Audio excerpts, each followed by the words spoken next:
If you've clicked on this video, chances are something's weighing on you.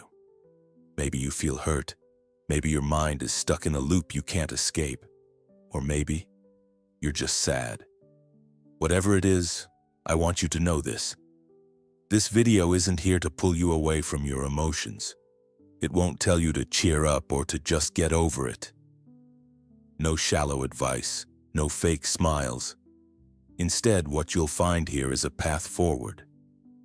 Not by avoiding your feelings, but by standing tall with them. Stoicism doesn't teach you to suppress your emotions. It teaches you to understand them and to take back control of your life, even in the middle of pain. You don't have to get lost in sadness. You don't have to drown in what happened. Yes, it happened. Yes, it hurt. But now, it's time to begin again. This next few minutes could be exactly what you need. Not to erase the pain, but to remind you that it doesn't define you. There is a way through this, and you can walk through it like a stoic, calm, quiet, unshaken. Even if your heart is heavy, even if your steps are slow, you are still capable of moving forward with strength and clarity. And that journey begins not with big answers, but with one simple decision: to stay with yourself, to breathe, to keep going. It's okay to feel sad, really. It is. Sadness doesn't mean you're broken, it doesn't mean you're weak, it just means you're human. Sometimes life feels heavier than we expected, not because of what actually happened, but because of what we thought life would be. A word can hurt, a silence can feel like rejection, and out of nowhere you find yourself sinking into tiredness, frustration, loneliness. That weight in your chest, that ache in your mind, they make you feel like you're falling behind, like you're not enough. But those thoughts are just that, thoughts. The Stoics understood this. They were not emotionless. They were not untouched by grief, injustice, or solitude. In fact, they felt deeply. But what made them resilient was their clarity in the storm. They knew it's not events that disturb us, but our interpretation of those events. That's Epictetus. And he was right. What's hurting you right now, maybe it's not what actually happened, but what you told yourself it meant. He left me, so I must not be worthy. She ignored me, so I must be invisible. I failed, so maybe I'll never get it right. Those are not facts. Those are judgments, and judgments can be rewritten. As Marcus Aurelius said, if you are distressed by anything external, the pain is not due to the thing itself, but to your estimate of it. And this you have the power to revoke at any moment. Let that sink in. What you feel right now, disappointment, rejection, emptiness, may be nothing more than a shadow cast by the way you're thinking. And here's the hopeful part. Your thoughts can change, which means your experience can change too. This isn't denial. This isn't toxic positivity. This is about seeing the story in your mind for what it is, just a story. You have the power to edit that story, not overnight, not with force, but with awareness, with honesty, with gentleness. Because sadness is not your enemy. It's just a signal, a whisper from your inner world saying, hey, something here needs your attention. And the Stoic path doesn't begin by silencing that voice, but by listening to it without letting it define you. You are not your sadness. You are the observer of it. And that alone makes you stronger than you think. When sadness shows up, our first instinct is often to push it away. We distract ourselves, we scroll, we eat, we stay busy. We try to laugh, to move on. Anything not to feel that heaviness. Because feeling can be overwhelming. It can feel like too much. But the Stoics, they offer us another path. Don't run from your emotions. Sit with them, observe them, not to judge, not to fix, just to see. Think of your emotion like a storm outside your window. You don't need to go out and stop the rain. You just need to stay still and watch. Because here's the truth. Whatever you suppress grows stronger. Whatever you avoid waits patiently for your attention. And the feelings you try to hide, they are often the ones that need your care the most. So ask yourself gently, what exactly am I feeling right now? And where is it coming from? Is it grief? Is it loneliness? Is it the quiet echo of an unmet expectation? That's where Stoic thought begins, not by labeling the emotion as bad, but by getting curious about it. Because sadness isn't failure, it's feedback. It's your inner self saying, there's something here I need to understand. The Stoics didn't say, don't feel. They said, don't be ruled by what you feel. And there's a big difference. So let the sadness come, not to stay forever, but to teach you, to reveal something you've been ignoring. Maybe for the first time, you'll see the real wound beneath the surface. And when you see it, really see it, you take your power back. Because true strength isn't the absence of pain. It's the ability to sit with pain without running from it. You are bigger than this feeling. And as you observe it without fear or shame, you start to transform it. It's not easy, but it's honest. And that honesty is a kind of healing. When sadness weighs on you, everything can feel out of control. The world spins fast and you feel slow. You question everything, your past, your future, even your worth. But the Stoics offer a quiet truth, a compass for moments like this. There are only two kinds of things within your control and things outside of it. It's easy to forget, especially when emotions are loud and peace feels distant. But let's slow down. Let's draw that line. You cannot control what they said. You cannot control what didn't happen. You cannot control how they treated you or the storm that's already passed. But you can control one thing, your next move. Start small. Right now, you can take a deeper breath. You can unclench your jaw. You can stand up and feel your feet on the ground. These are not distractions. They are anchors. Stoicism isn't about pretending the pain isn't real. It's about not giving it more power than it deserves.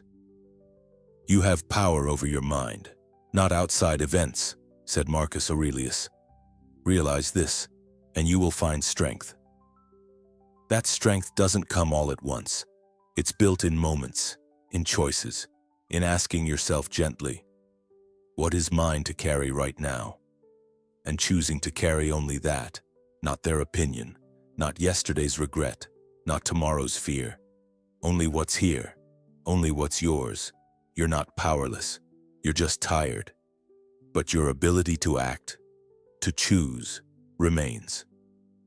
So do what's within your reach, even if it's just drinking water, even if it's just listening, even if it's just not giving up today. Because when you focus on what you can control, you begin to remember who you are, and you begin to return to yourself. When we feel sad, the mind rarely rests. But the body, it often freezes. We stay in bed. We loop the same thoughts over and over, as if staying still could somehow protect us from the pain. But the truth is, it doesn't. In fact, it can make things worse. The Stoic philosopher Epictetus said, "Doing nothing ruins the soul." Let that sink in. Sitting in sorrow might feel safe, but over time it quietly drains your strength. You lose momentum. You stop trusting your ability to move forward. You feel stuck, not just in your body, but in your identity. That's where a simple but powerful Stoic principle comes in. Take action, no matter how small. Ask yourself, what can I do right now? Maybe all you can do is sit up, or open a window, splash water on your face, take a short walk, write a few words down, make your bed, drink a glass of water, breathe. These things may seem small, insignificant, but they matter because each one is a signal. A message to yourself that says, I am still here, and I still choose to act. For a Stoic man, it's not about feeling strong. It's about acting strong. Sadness doesn't need to be erased or denied, but staying frozen in it will pull you deeper into the dark. So move, even if your hands shake, even if your steps are slow. Movement is your way back to life, because when your body moves, your mind often follows. That's the Stoic path, to steer the ship even when the storm is raging, to take back the wheel, one simple action at a time. And if you can't do it today, that's okay. Try again tomorrow. Because real strength isn't found in perfection, it's found in persistence. Stoic power isn't loud or flashy. It's quiet, steady, and deeply personal. It's the decision to give yourself one more chance, each day. So what's the smallest action you can take today? Maybe just this. Sit up, stand near the window, put your feet on the floor, say, "I'll try." You don't have to know where the path leads, you just have to take the next step. And sometimes that single step can carry you from darkness into light. Stoicism doesn't promise happiness. It doesn't offer a shortcut to joy. It doesn't tell you to smile through pain or pretend that life doesn't hurt. Because it does. Happiness is fragile, fleeting. It comes and goes like the tide.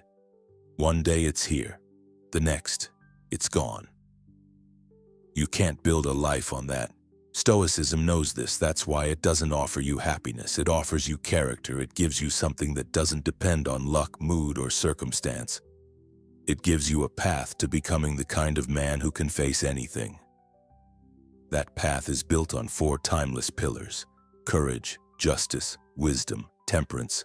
They're not rules. They're not religious. They're choices you make daily, especially when you feel lost, sad, or broken. Courage. You don't need to fight dragons to be brave. Sometimes courage is answering a text when all you want is silence. It's standing up when you want to stay in bed. It's saying, "This hurts, but I'll keep going." Courage isn't the absence of fear. It's the decision to keep walking with it. Justice begins within. Before you fight for fairness in the world, you must learn to be fair to yourself. When you feel down, do you judge yourself harshly? Or can you treat your pain with patience? Being just means refusing to abandon yourself even when others do. Wisdom. Wisdom doesn't mean knowing everything. It means asking better questions. What is this pain trying to show me? What response aligns with who I want to be? Wisdom helps you slow down, to breathe before reacting, to act from intention, not impulse. Temperance. When life hurts, your emotions might demand control. Scream, numb out, escape. But temperance teaches stillness, not suppression, but strength. It's choosing calm over chaos, presence over panic. This is the Stoic way, not denying the storm, but learning to sail through it. Sadness isn't weakness, it's a teacher. And you are the student. Every small decision is a chance to practice virtue. Getting up, reaching out, saying no, sitting with silence. These aren't just actions, they're acts of rebuilding. You're not just surviving, you're shaping the man you're becoming. And that man, rooted in virtue, won't be blown over by every wind. So don't chase happiness, build character. Because character stays. And one day when the storm passes, you'll meet yourself and be proud of who you've become. Remember this. What you're feeling right now, this sadness, it's not your downfall. It's not the end of your strength. It's simply a station on the path of the Stoic man. Life will slow you down sometimes. It will disappoint you. It may leave you feeling alone, unheard, unseen. But in the middle of that storm, there is still someone walking forward. That someone is you. You haven't given up. You're still here. And maybe, just maybe, this is the beginning of your transformation. The moment you start becoming not harder but deeper, not colder but wiser, not numb but aware. Because character isn't something we're born with. It's something we build and rebuild day by day, step by step, and every emotion you feel, every moment of pain or confusion can shape you, refine you, teach you, if you allow it. So right now, don't wait for motivation, just take a step. It might be a deep breath, a short walk, a single decision to stay present, or maybe simply a gentle smile to yourself. Because true strength doesn't come from the outside. It's not in how people see you. It's not in applause, achievement, or approval. True strength begins within. It begins the moment you say, "I will keep going, no matter how I feel." That quiet choice, that subtle flame inside of you, that is power. You already carry it. You just needed a reminder. And now, you have it. So go ahead. Take one small step today. You don't need to have all the answers. You just need to return to your values, to the man you are choosing to become, not tomorrow, not someday, but now. And let that step, however small, be the proof that you are still moving, that you are still growing, still standing, still becoming. Thank you for being here and for giving yourself this moment of reflection. If you made it to the end of this video, take a second to thank yourself too. Not everyone chooses to face their feelings with honesty and courage, but you did.